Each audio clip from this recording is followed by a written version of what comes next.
بسم الله الرحمن الرحيم Nəhayət şəfqətlik və mehriban Allah'ın ismi bilan başlayman. Alif Lam Ra. Alif Lam Ra.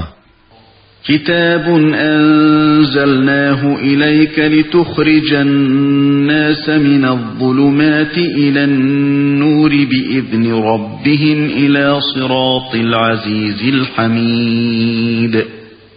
Bu Qur'on shundoq kitobdir ki, ey Muhammad, uni sana kishilarni Parvardigorning izni bilan qorong'ulikdan, ya'ni kufrdan yo'ruqlikqa, ya'ni iymonga chiqarishing uchun g'olib hamma tillarda madilangan Allohning yo'liga boshishing uchun nozil qildik.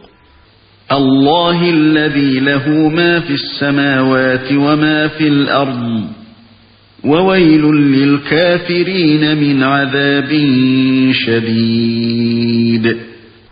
Osmonlardagi va zimindagi hamma narsa Allohning mulkidir. Qattiq azobdan kofirlarga voy. الذين يستحبون الحياة الدنيا على الآخرة ويصدون عن سبيل الله ويبغونها عوجا أولئك في ضلال بعيد. Ular bu dünyani ahiretten artıq gördü. Kişilerini Allah'ın yoludan, yani İslam dininden tosudu. Allah'ın yolunun əgri bolışını tileydi.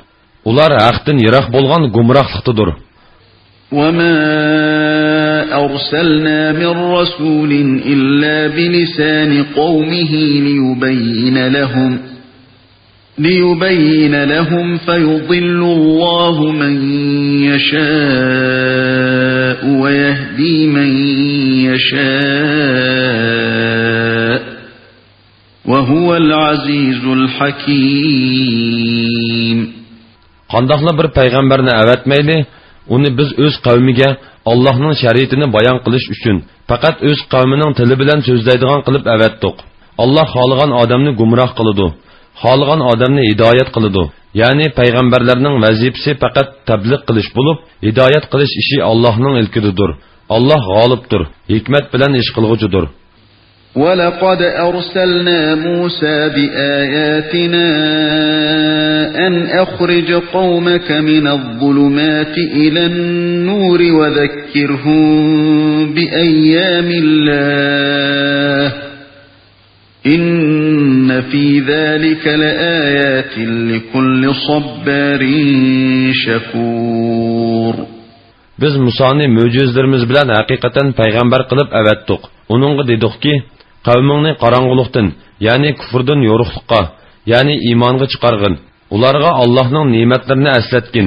Buningda baloga sabr qilguvchi, ne'matga shukr qilguvchi har bir banda uchun albatta nurg'un ibratlar bor. وَإِذْ قَالَ مُوسَى لِقَوْمِهِ اذْكُرُوا نِعْمَةَ اللَّهِ عَلَيْكُمْ إِذْ أَنْجَاكُمْ مِنْ آلِ فِرْعَوْنَ يَسُومُونَكُمْ سُوءَ الْعَذَابِ وَيُذَبِّحُونَ أَبْنَاءَكُمْ وَيَسْتَحْيُونَ نِسَاءَكُمْ وَفِي ذَلِكُمْ بَلَاءٌ مِّن رَّبِّكُمْ عَظِيمٌ. Musa öz vaqtida öz qavmiga Allohning sizlarga bergan ne'matini eslanglar. Allah öz vaqtida sizlarni Fir'avn qavmidan qutqizdi. Ular sizlarni qattiq qiynaytdi. O'g'illaringlarni bo'g'izlaytdi. Xotin kishilaringlarni xizmat qildirishga qoldiratdi. Buningda Parvardigoringlar tarafidan sizlarga cho'ng sinoq bor edi, dedi. وَإِذْ تَأَذَّنَ رَبُّكُمْ لَئِن شَكَرْتُمْ لَأَزِيدَنَّكُمْ وَلَئِن كَفَرْتُمْ إِنَّ عَذَابِي لَشَدِيدٌ. Öz vaqtida Parvardigoringlar ne'matimga shukr qilsanglar, uni teximiz ziyoda qilaman. Agar kufroni ne'mat qilsanglar, mening azobim albatta bakmi qattiq bo'ladi deb jakoladi. وَقَالَ مُوسَى إِن تَكْفُرُوا أَنْتُمْ وَمَنْ فِي الْأَرْضِ جَمِيعًا فَإِنَّ اللَّهَ لَغَنِيٌّ حميد. Musa öz qavmiga: "Agar sizlar va butun yer yuzidagi kishilar kofir bo'lib ketsanlarmi, Allohga qilchi ziyon yetkazolmaysizlar. Chunki Alloh albatta hammadan behojatdir, madilashga loyiqdir", dedi. ألم يأتكم نبأ الذين من قبلكم قوم نوح وعاد وثمود والذين من بعدهم لا يعلمهم إلا الله جاءتهم رسلهم بالبينات فردوا أيديهم في أفواههم وقالوا إنا كفرنا بما أرسلتم به وإنا لفي شك مما تدعوننا إليه مريب. Sizlerden ilgiri ötken Nuh, Ad ve Samud kavimlerinin ve onlardan keyin kelgen sonini faqat Allah biladigan ümmetlerinin xabari sizlerge yetmedi mi? Ularga peygamberleri mucizler bilen geldi. Ular qo'llari bilan payg'ambarlarning eg'izlariga ishorat qilib, ya'ni ularning sukut qilishini ko'rsatib, biz sizlarning payg'ambarliklaringizni haqiqatan inkor qilamiz. Biz sizlar da'vat qilayotgan ishqa haqiqatan zo'r gumondimiz, dedi. قالت رسلهم أفي الله شك فاطر السماوات والأرض يدعوكم ليغفر لكم من ذنوبكم ويؤخركم إلى أجل مسمى قالوا إن أنتم إلا بشر مثلنا تريدون أن تصدونا عما كان يعبد آباؤنا فأتونا بسلطان مبين. Peygamberleri osmonlarni va zaminni yaratquchi Allohning birligida shak bormi? Allah gunohlaringlarni mag'firat qilish uchun sizlarni iymonga da'vat qiladi. Sizlarni jazolashni ma'lum muddatgacha, ya'ni ajlinglar yetguncha ta'xir qiladi, dedi. Ular: "Sizlar faqat bizga o'xshash inson. Ota-bobolarimiz ibodat qilib kelayotgan butlarga ibodat qilishimizdan to'smoqchi bo'lasizlar. Rostliqinglar uchun bizga aniq pokit ko'rsatinglar", dedi. قالت لهم رسلهم إن نحن إلا بشر مثلكم ولكن الله يمن على من يشاء من عباده وما كان لنا أن نأتيكم بسلطان إلا بإذن الله وعلى الله فليتوكل المؤمنون. Peygamberleri ularga: "Biz faqat sizlarga o'xshash insonmiz, lekin Alloh bandalardan xohlagan kishilarga payg'ambarligini marhamat qiladi. Allohning iznisiz sizlarga hech qanday pokit ko'rsatolmaymiz. Mo'minlar hamma ishda yolg'iz bir Allohga tavakkul qilsin, ya'ni hamma ishlarni Allohga topshirsin." وما لنا ألا نتوكل على الله وقد هدانا سبلنا ولنصبرن على ما آذيتمونا وعلى الله فليتوكل المتوكلون. Allah bizni Allah'ni tanıydigan yollarımızga yetekleyen tursa, nemishqa Allah'a tevekkül qilmayli, bizga yetkizgan aziyatinglarga albatta sabr qilamiz. Tevekkül qilguvchilar faqat Allohga tevekkül qilsin, dedi. وقال الذين كفروا لرسلهم لنخرجنكم من أرضنا أو لتعودن في ملتنا فأوحى إليهم ربهم لنهلكن الظالمين. Kapırlar peygamberlerge: "Sizlarni ziminimizden çoqum haydab chiqirmiz yoki çoqum bizning dinimizga qaytishinglar kerak", dedi. Ularga Parvardigori mundaq vahiy qildi: "Zolimlarni çoqum halok qilamiz. وَلَنُسْكِنَنَّكُمُ الْأَرْضَ مِنْ بَعْدِهِمْ ذَلِكَ لِمَنْ خَافَ مَقَامِي وَخَافَ وَعِيدِ. Ularni Allah qilgandan keyin ziminda cho'qim sizlarni turg'izimiz. Bu ya'ni g'alba mening oldimda turishdan, ya'ni so'roq tortilishdan va azobimdan qo'rqqanlar uchundir. وَاسْتَفْتَحُوا وَخَابَ كُلُّ جَبَّارٍ عَنِيدٍ. Payg'ambarlar Allohdan madad tiladi. Har bir uchuq chiqqan tarsa shafqatsiz, ya'ni Allohga itoat qilishga gadankashlik qilib, haqiqatdan bosh tortquchi halok bo'ldi. مِنْ وَرَائِهِ جَهَنَّمُ وَيُسْقَى مِنْ مَاءٍ صَدِيدٍ.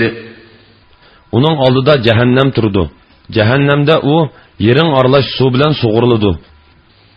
يَتَجَرَّعُهُ وَلَا يَكَادُ يُسِيغُهُ وَيَأْتِيهِ الْمَوْتُ مِنْ كُلِّ مَكَانٍ وَمَا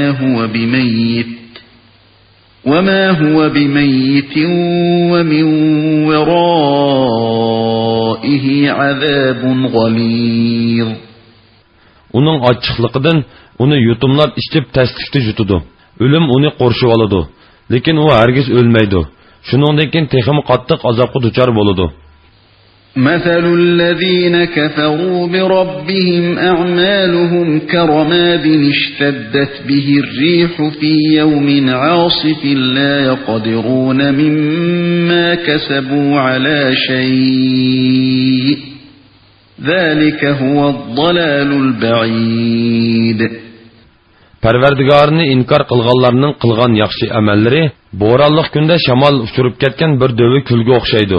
Kafirlar bu dunyoda qilgan yaxshi amallari uchun ozroqmi savobga erisholmaydi. Bu cho'nqur ezishdir, ya'ni cho'ng ziyondir. Alam tara anna Alloh xalaqas samawati wal arda bil haqq. In yasha yuzhibukum wa ya'ti bi xalqin jadid. Osmonlarni va zaminni Allohning haq asosida yaratganligini, ya'ni bekor yaratmaganligini ko'rmadingmi? Agar Alloh xolisa, ey insonlar, sizlarni yo'q qilib etib, o'rninglarga sizlardan yaxshi, yangi odamlarni yaratdi. Va ma zalika alallohi biaziz. Bu Allohga qiyin emas. وبرزوا لله جميعا فقال الضعفاء للذين استكبروا إنا كنا لكم تبعا فهل أنتم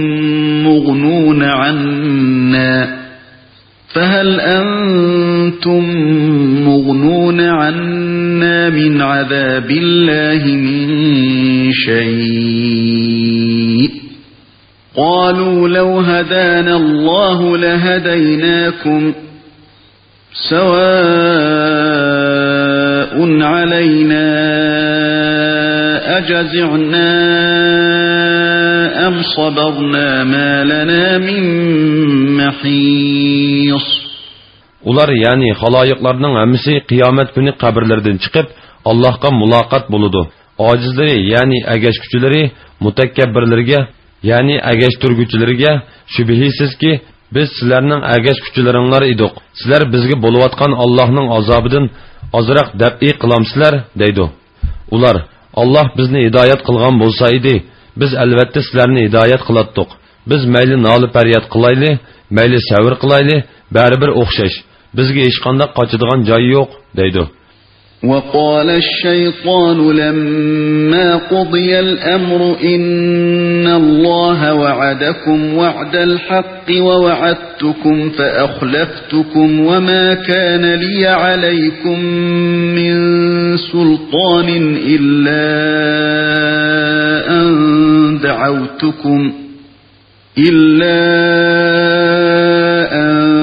دعوتكم فاستجبتم لي فلا تلوموني ولوموا أنفسكم ما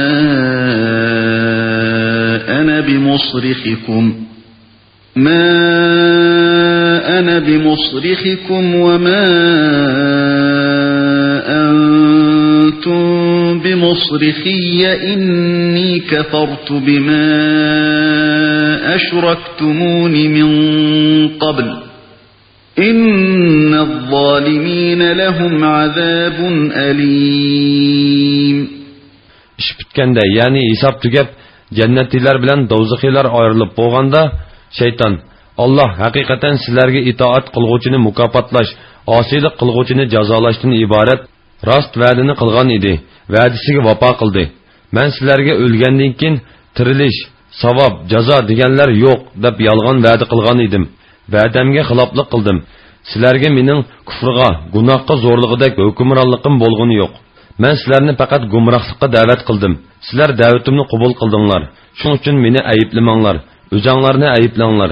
Men sizlarga yordam berib, sizlarni qutqiza olmayman. Sizlarmi menga yordam berib, meni qutqiza olmaysizlar. Men sizlarning burun meni Allohga ibodatda sherik qilganliklaringizni e'tirof qilmayman. Shubhisizki, zolimlar cho'qin qattiq azobga duchor bo'ladi, deydi.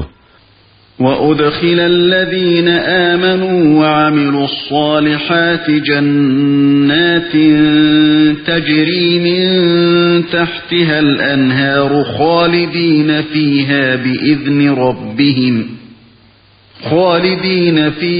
بإذن ربهم تحيتهم فيها سلام.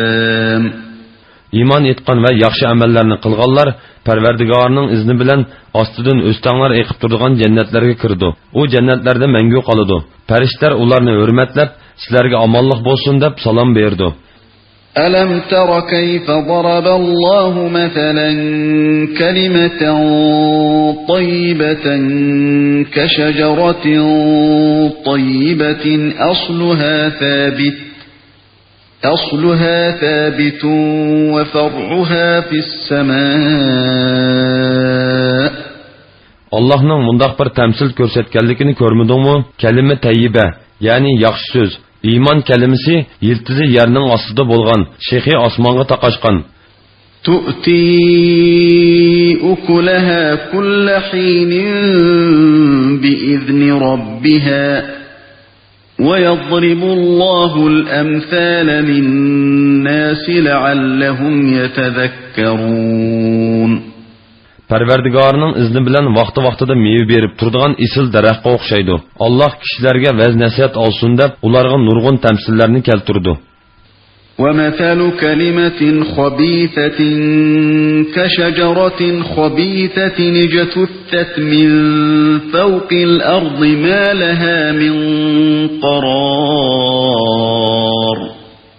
Yaman söz, yani küfür kelimesi ziminden qo'murib tashlangan, hech qanday qaror yo'q nachar daraxtga o'xshaydi. يثبت الله الذين آمنوا بالقول الثابت في الحياة الدنيا وفي الآخرة ويضل الله الظالمين ويفعل الله ما يشاء. Allah müminlerini müstehkem iman bilen dünyada ve ahirette mehkem turguzdu. Allah zalimlar, yani kuffarlarını gumrah kılıdı. Allah halıgını kılıdı.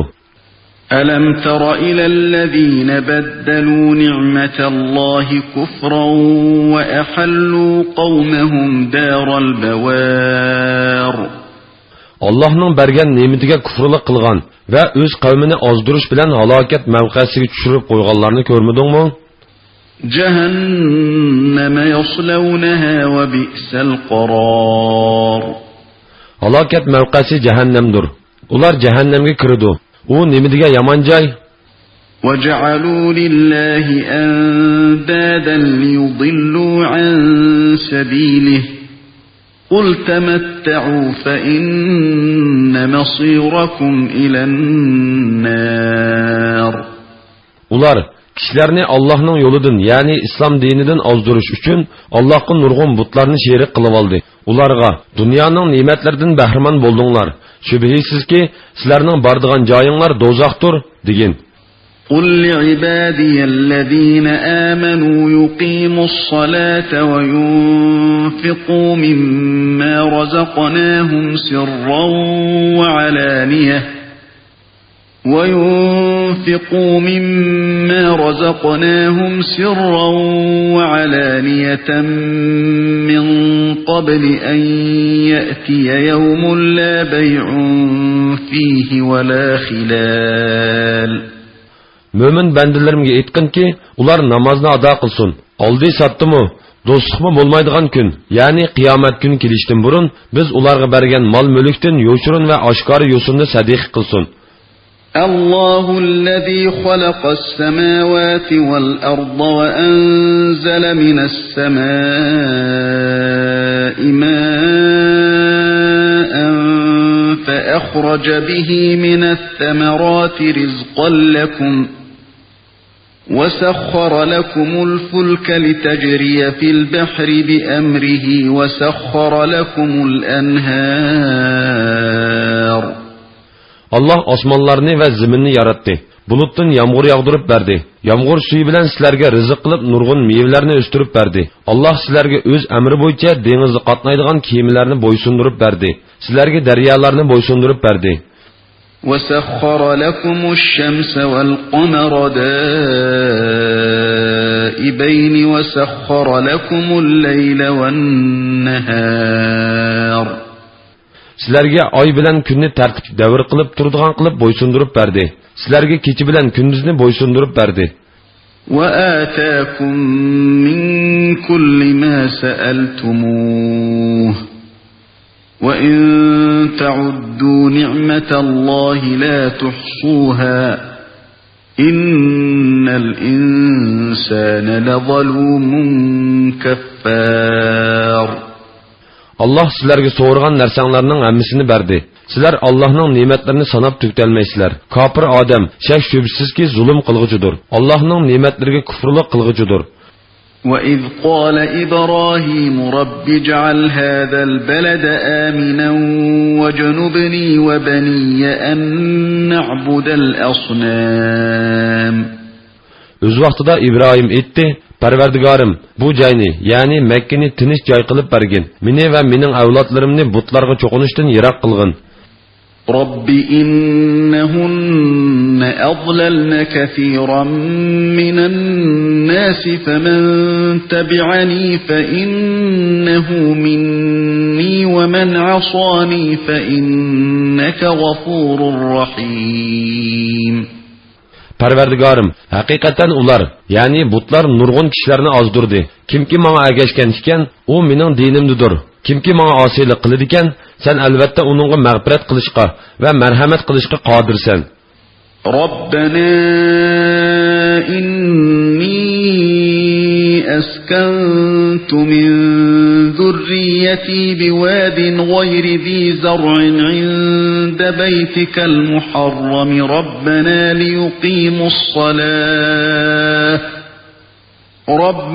ليقيموا الصلاة فاجعل أفئدة من الناس تهوي إليهم وارزقهم من الثمرات لعلهم يشكرون. Parvardigorimiz, avlodimning bir qismini, ya'ni balam Ismoil bilan ayolim Hojarni namoz o'qisin, ya'ni sana ibodat qilsin deb sening hurmatlik uyingning qishidagi ikinsiz bir vodiga, ya'ni Makkaga o'rinlashtirdim. Parvardigorimiz, bir qism kishilarning dillarini ularga moyil qilgin. Ularni shukr qilsin deb turli mevalarni ularga rizq qilib bergin. Robbana innaka ta'lamu ma nukhfi wa ma nu'lin وَمَا يَخْفَى عَلَى اللَّهِ مِنْ شَيْءٍ فِي الْأَرْضِ وَلَا فِي السَّمَاءِ. Parvardigorimiz, sen bizning yo'shurun va oshkor qilganlarimizni bilib tursan. Osmon zamindagi hech narsa Allohga maxfiy emas. Alhamdulillahillazi wahaba li 'alal kibari Ismoil va Ishaq. İnne Rabbi lesemi'ud du'a. Cimi hamdu sana yaşanğınımda bana İsmail bilen İshaq'ni bergen Allah'a xasdır. Parvardigorim haqiqatan duanı anlap turguchudur. Yani dua qilguchining duasini icabet qilguchidir. رب اجعلني مقيم الصلاة ومن ذريتي ربنا وتقبل دعاء Parvardigorim, meni va bir qism avlodimni namozni ado qilguvchi qilgin. Parvardigorimiz, duoyimni qabul qilgin. ربنا اغفر لي ولوالدي وللمؤمنين يوم يقوم الحساب Parvardigorimiz, hisob oladigan kunda, ya'ni qiyomat kunida menga, ota-onamga va mo'minlarga mag'firat qilgin. ولا تحسبن الله غافلا عما يعمل الظالمون إنما يؤخرهم ليوم تشخص فيه الأبصار Zalimlarning qilmishidan Allohni bexabar deb o'ylamagin. Alloh ularni jazolashni shu kunning dahshatidan ko'zlar chaqchayib qoladigan kunigacha, ya'ni qiyomat kunigacha kechiktirdi. مهطعين مقنعي رؤوسهم لا يرتد إليهم طرفهم وأفئدتهم هواء Bu kunda ular başlarını götürüp algı qarab çapıdı.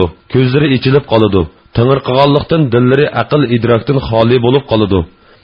وأنذر الناس يوم يأتيهم العذاب فيقول الذين ظلموا ربنا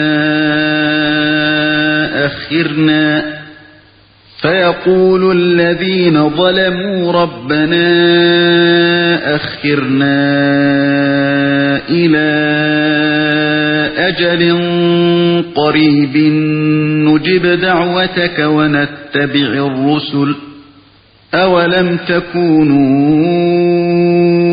أقسمتم من قبل ما لكم من زوال Ey Muhammed, kişilerini yani kuffarlarını azap keladigan gün, yani kıyamet günüdün agahlandırgın. Bu günde zalimlar, Parvardigorimiz, bizge qisqagina vaqt mühlet bergin, yani dünya qaytırgın. Davetingni qabul qilayli, payg'ambarlarga ergishayli deydi. Ularga sizlar ilgari biz hargiz yo'qolmaymiz deb qasam ichmaganmidinglar deyiladi. وَسَكَنْتُمْ فِي مَسَاكِنِ الَّذِينَ ظَلَمُوا أَنفُسَهُمْ وَتَبَيَّنَ لَكُمْ كَيْفَ فَعَلْنَا بِهِمْ وَضَرَبْنَا لَكُمُ الْأَمْثَالَ Özlerge zulüm qilganlarni Allah qilganimizdan keyin sizlar ularning joylarida turdinglar. Ularning joylaridan ibrat olsanglarchu. Ularni qandoq jazolaganligimiz sizlarga aniq ma'lum bo'ldi. Sizlarga nurg'un misollarni keltirdik. Ya'ni payg'ambarlarga chin tutmaganlarning ahvolini bayon qildik. وَقَدْ مَكَرُوا مَكْرَهُمْ وَعِندَ اللَّهِ مَكْرُهُمْ وَإِنْ كَانَ مَكْرُهُمْ لِتَزُولَ مِنْهُ الْجِبَالُ Ular haqiqatan payg'ambarlarga va mo'minlarga mikr ishlatdi. Ularning mikri tog'ni o'rvatgidek cho'ng bo'lsa-mu, Alloh ularning mikrini barbod qiladi. فَلَا تَحْسَبَنَّ اللَّهَ مُخْلِفَ وَعْدِهِ رُسُلَهُ إِنَّ اللَّهَ عَزِيزٌ ذُو انتقام Allah'ni payg'ambarlarga qilgan va'dasiga xiloflik qiladi deb o'ylamagin. Allah haqiqatan g'olibdir. Do'stlari uchun dushmanlardan intiqom olg'uchidir. يَوْمَ تُبَدَّلُ الْأَرْضُ غَيْرَ الْأَرْضِ وَالسَّمَاوَاتُ وَبَرَزُوا لِلَّهِ الْوَاحِدِ الْقَهَّارِ O kunda ziminmi boshqa bir ziminga, osmonlarmi boshqa bir osmonlarga aylandi. Ular, ya'ni butun xaloyiq qabrlaridan chiqib, yegona, qudratli Allohning dargohida, ya'ni mahshargohida hozir bo'ladi. وَتَرَى الْمُجْرِمِينَ يَوْمَئِذٍ مُقَرَّنِينَ فِي الْأَصْفَادِ Ey Muhammed, o kunda günahkarlar, yani kuffarlarni zincirler bilen bir-biriga çetilip bağlanğan halde görsen. سَرَابِيلُهُمْ مِنْ قَطِرَانٍ وَتَغْشَى وُجُوهَهُمُ النَّارُ Ularning ko'ngliki qarimaydan boludu. Ot ularning yuzlarini o'rib oladi. لِيَجْزِيَ اللَّهُ كُلَّ نَفْسٍ مَا كَسَبَتْ إِنَّ اللَّهَ سَرِيعُ الْحِسَابِ Allah her kişinin kılmışı qarab şundaq jaza berdi. Allah albatta tez hesap alğucudur. هذا بلاغ للناس ولينذروا به وليعلموا أنما هو